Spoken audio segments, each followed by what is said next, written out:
Yo mga repa, may bago na naman tayong aabangan sa NBA. Nakita nyo ba to si Dario Saric Jr.? Siya lang naman ang 7th pick ngayong taon sa Sacramento Kings. Grabe, unang tingin ko pa lang sa batang to, ramdam ko magiging isa siya sa pinakalupit na point guard sa liga balang araw. Oo, alam ko naman na medyo sablay at inefficient pa ang matira niya sa unang ilang laro niya sa Summer League. Pero mga paps, iba ang galawan niyan. Kitang-kita mo na may ibubuga talaga. At ang pinakamatindi pa rito, 19 years old pa lang ang bata, kaya wag muna natin siya masyadong dugin ng mga unang laro niya.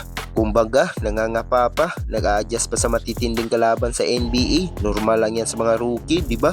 Sa tangkad niyang 6'2", inisip ko nung una na baka maging problema to pagdating sa depensa at banggaan. Pero mukhang nagkamali ako. Sobrang komportable niya magdala ng bola at ang pinakaswak sa kanya, kitang-kita niyo naman tong pasa na to. Grabe, ang higpit ng depensa pero nakalusot pa rin.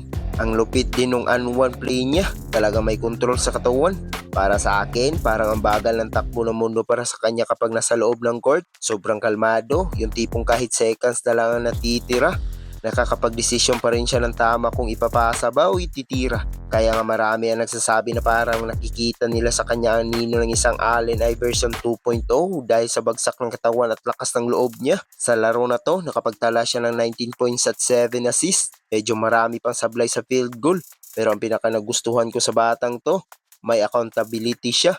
Siya na mismo ang nagsabi sa interview na kailangan niya maging mas magaling pa dahil naging inefficient siya.